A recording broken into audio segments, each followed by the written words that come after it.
Hi, and welcome to another episode of Sustainment TV. I'm your host, David McDonald, and before we get into today's video, please feel free to like, comment, and subscribe to the channel. It will help me improve upon what I do and help the channel grow. Okay, without further delay, let's get right into today's video. Today's video features an interview that I was able to have with a good friend of mine. He was featured in season 15 of The Voice. This is recording artist Bryan Cherry. Hope you enjoy. All right, Sustainment TV, as promised, we have recording artist Bryan Cherry, live on Zoom, that is. What's going on with you, Bryan? Hey, how are you doing? All right, it's been a long time, man. Good to see you. Good to see you, It man. has. Yeah, it has. This has been a weird year so far, man. How things just in general? It's been good. You kind of make the most of what you have. There's some changes. Like, for instance, I go by Brian Lee for music now. So that's kind of one of the new changes that I've adapted and adopted. And really just trying to work and kind of utilize the digital market more and capitalizing on social media since, right now we're not really outside like that. So just trying to find new creative ways to engage and get new fans and a new audience. Yeah. Okay. All right. So who inspired you to sing? As far as like, way back when, I mean, who lit that fire within you? Who inspired you to sing? Oh man, if I had to say, it probably would start with my mom. She was kind of the pioneer, as I say. She kind of braved the way in the beginning. She grew up in the church singing, and naturally, that's kind of how I fell in line. She was actually offered a record deal, and this is like back in the 70s. But her father, my grandfather, rest his soul, was a very strict man, and he said the only way you were gonna sign a record deal was if you were singing in the church. So that didn't necessarily pan out, but she definitely paved the way for me to kind of step up and go from there. And then my great uncles, on my mom's side of the family, we have a lot of singers. So my great uncles had a quartet group, and they were called the Soul Converters, and they went on to release a lot of projects, and they were out of a small little town in North Carolina called Ahoskie. But they did a lot of things throughout through the North Carolina, South Carolina area, kind of on the eastern side, the eastern border things. But really my mom, and then from there I kind of just started dipping into my own influences and finding other artists that kind of really spoke to me. I felt like I had to share a similar tone to as well. Okay. All right. Now, what is your creative process like in terms of, do you tend to draw upon like good and or bad experiences? Do you get inspired by nature? You don't have to tell all your secrets or anything, but what is that like? I think that's a good question, because I think a lot of artists always have a different way of how they come together writing a song. I'll tell you a little story. One of my artists who I enjoy as a songwriter is Morton. And I remember when I was trying to find kind of inspiration and kind of find some motivation into writing new material, he talked about how he told the story of how the Beatles, John Lennon, when he wrote Yesterday is one of the amazing songs that he ever wrote. And he talked about how when John Lennon was writing the song, he just had a chord structure, and that's all he had. And so he would sit with it, and he would sit with it while he was eating. He would sit with it while he was doing just daily activities. And he said he kept coming back to cheese and eggs. And he said, cheese and eggs, da, da, da, da, da, da, da, da. So Yesterday evolved from cheese and eggs into actually coming into an actual song. So I say that to say, you kind of first have to sit with the chords, the song, if you will, and then you kind of just start piecing the words together as they come to you. And a lot of times that's from good or bad experiences. A lot of times the good writers will tell you that, you know, they can almost pull from any well to kind of get the emotion that they're looking for. But I think, you know, to be authentic, you have to have a little bit, you have to be able to gone through something to actually speak on it and write about it, to have better connectivity to your audience that you're trying to write to. So a lot of my writing is from different experiences that I've gone through, whether it be early childhood, young adult to my age now, and just what I see things that I want in the future, writing for things that I want to see in the future to be. And so that's kind of my writing style. I kind of sit with it. And then honestly, it could be a couple of days, it could be a couple of weeks. The biggest thing I've always liked to share with artists is that, you know, take your time when you're putting out music. You know, make sure that it's something that you feel or something that you believe. You never want to get into a place of just rushing to put something out because you feel like there is a timeline that you have to meet. You know, when it comes to music, will always be timeless. No matter when you put it out, it's always going to speak to somebody or have some type of effect to some audience. So I always try to tell people, you know, take your time and really allow the music to kind of speak to you and see where you want to go with your writing on it. Okay. All right. Obviously, you know, we're dealing with you know, restrictions on large gatherings and whatnot, but just, you know, just in the performance aspect of being a recording artist, what's been your favorite venue to perform at? Oh wow. Um, there's a couple, but if I had to narrow it down, it would be to two. One is out of the country, and it is a Baptist church in Italy. And about 6 years ago, I went on a missions trip with another minister who was also a performing gospel artist, and I had the opportunity to open up for her. And we were in an old, like, I mean, really old Baptist church with the high ceilings and the stained glass windows. And it was on a Sunday, and I had the opportunity to perform for the congregation and the crowd that was outside that came in to hear the concert. That was one of my favorite performances, just because it was one of those things where it's like you just had to kind of be there in the moment to just feel just the energy, the presence in the room, and just how just cool it was to just be a part of something, you know, in such an old building edifice, you will. I think my second favorite spot would have to be in DC, right in DC. It's a place called Pearl Street Warehouse. And they're a concert venue. And that performance is probably number one for me because that was my very first show that I did coming back from The Voice.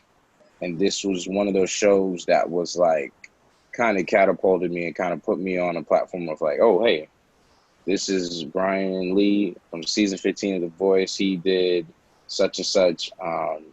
And here he is on display. So it was kind of like a welcoming of like, okay, we know who this guy is. But just the venue itself it's just amazing. The lighting, the stage is good. And the thing that I appreciated the most about Pearl Street Warehouse is that it's not a big venue. And when I say a big venue, it holds up to 300 people, but it has the building is set up to where it's very intimate, and the table and chairs are very close to the stage. So you kind of are able to really engage with the crowd. So that's probably say those are my top two places that I performed at. Okay, man, I bet the acoustics in that church were incredible. Oh, phenomenal. Yeah. Dude, it was amazing. And I had my guitar too when I played. So it was just an awesome time to have that moment. Yeah. Yeah.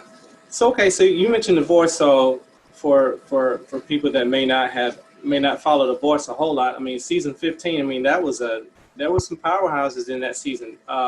Tell us a little bit about your experience on The Voice. Yeah. You know, people always ask me like, you know, did you get to talk to the judges? Did you get to meet? I always say yes. It was cool. But you know, The Voice and competition shows like that, you know, there's a lot that people don't get to see. And while it was enjoyable, it was also trying.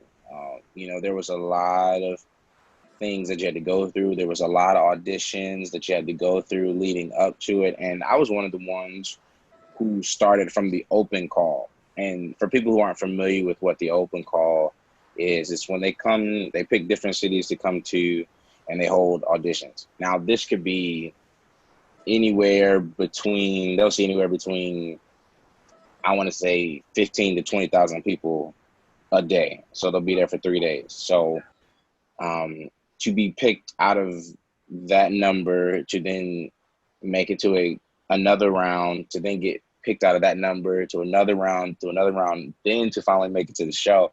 It's one of those things where it's rewarding, but also it really tests you. It challenges you to see if you really say that you are an artist, or if you say that you're about your craft, it challenges you to really perfect it. So I say it was enjoyable, but also at the same time challenging. And nothing in life comes easy. So if you want it and if you're determined, you can have it. But yeah, I did get to meet the judges. They were cool. On my season, it was Adam Levine, Kelly Clarkson, Jennifer Hudson, and Blake Shelton. So they were all great, really, really personable, because, there was a lot of hours put into production. So, I mean, our days started at 6 a.m. and we wouldn't finish till about 9:30, 10 o'clock in the evening. Yeah. So it's a lot that goes into the pre-production and production of the show, but, everybody's really nice, and everybody just wants you to be your best. They want to see you at your best. So, everybody's always encouraging, and they want to see just how far you can go and how you can push yourself. So yeah. It was really, really great experience, I'll say. Yeah, that definitely sounds like a grueling process. It's like, for someone who may feel like, someone was possibly cheated out of an opportunity, oh man, as soon as the live start, this person or that person got eliminated. Yeah. Even by the time you get to that point, like you're saying, it's like you've been exposed to so much, got a lot of experience in your belt, probably just networking, so that's cool, man. Oh yeah. Yeah. The biggest thing is I always try to tell people when they go for these type of shows or just try to go, don't take it personal. At the end of the day, it's still a business, and they have a business to run. So a lot of times you just have to be able to kind of see it for what it is and be able to adapt. Adam Levine came and spoke to us right before the live blind audition started, and he said to us, I'm super excited that you guys have all made it here, but that means nothing now. He said everything hangs on what you do after you leave here. Right. It has nothing to do within the moment. Of course you want to be your best, but everything happens after this moment. Once this moment is over, what are you going to do to continue this? Is it something that it was just, hey, I was just here just to have it, to say I was on TV, or is it something that you're a true artist, as they say, and you're going to work to continue to put yourself in a better position? And I think that was something that I took heed to earlier on and made sure that, okay, after this is over, I have to apply myself. I have to really apply myself in those ways. Yeah. All right. So what advice would you give someone that wants to aspire to be a recording artist? What's the one thing that you feel like you could tell them? That's good. That's a really good question. I think the first thing that I would say to somebody who wants to go down this path is to make sure you have a good community around you. It can be trying, and the journey is definitely not going to be easy, and it's long. So I think the first thing is to make sure that you have a strong community behind you, and whether that's your family or friends, whatever it may be. I think that you need to have a strong community, and you need to have people that aren't just going to agree with everything that you do. There's got to be somebody there to challenge you and to push you to say, you know what, I think you could do this better, or I think this song may be more suitable for your voice.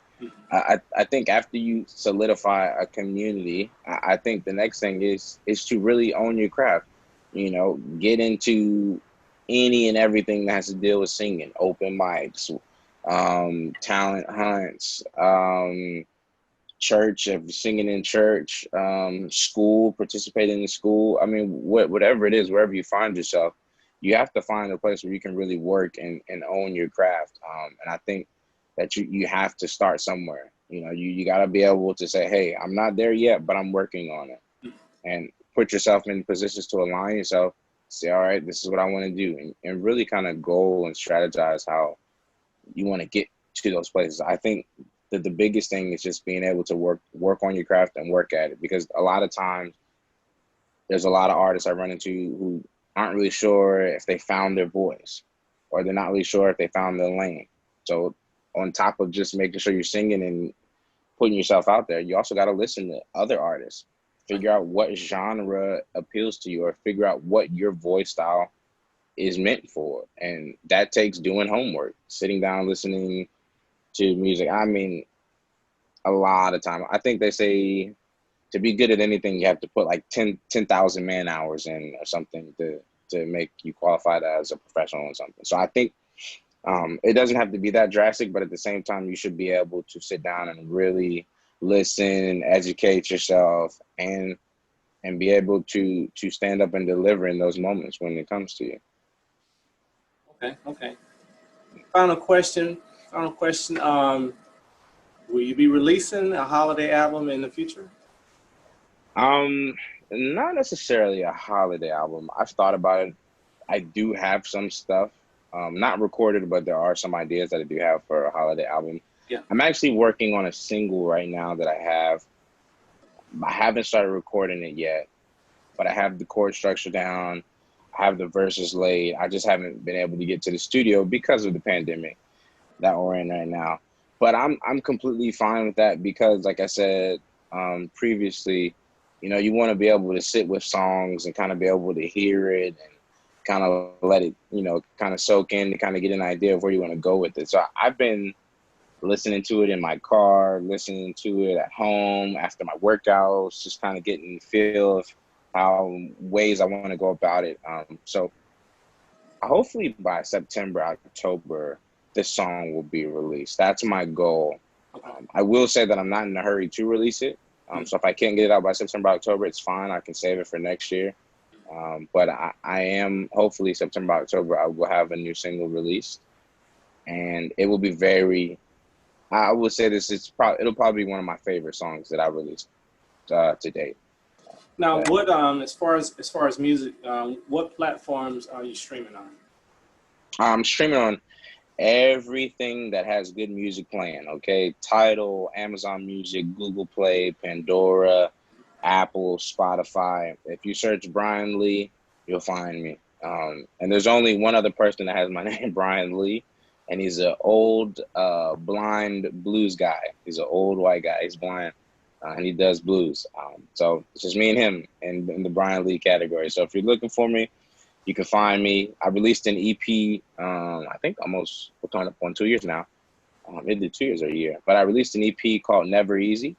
That's coming up. Actually, it'll be a year old. So coming up, I released it last October. So I'm coming up on a year of that since that project released. So if you're looking, that is on all streaming platforms. If you type in Bryan Lee, Never Easy. It's a 4-track EP that I released that was a collection of experiences that I've been through in my life and was able to share it. And I really enjoyed it. So super excited. If you haven't listened to it, check it out. Keep streaming it if you are listening to it. It all helps me in the long run. So. Sounds good, man. Thanks for your time today, man. Always. Miss talking with you, miss the workouts and whatnot. Oh, brother, I missed those 6 a.m. workouts at the apartment complex. Checking you out on the Instagram. I'm like, oh, I need to pick it up a little bit. That's like, all right. Come on. I just entered into a challenge this month to do 100 burpees a day. So wow. I'm killing myself right now. Yeah, I'm killing myself right now. So it's good though. It's good, but yeah. It's going well. Yeah. Good stuff, man. Yeah. All right, man. Stay safe out there. Will do. Thank you for having me. This was a pleasure. I enjoyed it so much. I appreciate it, man. Taking time out, especially during your leisure time, is important, especially these days and whatnot. Yeah. I appreciate you, man. As always. All right, man. Love you. I'll be in touch, man. Okay.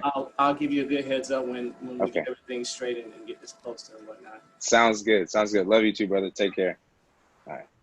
I hope that you enjoyed today's video. Bryan's Instagram contact information should be somewhere in here.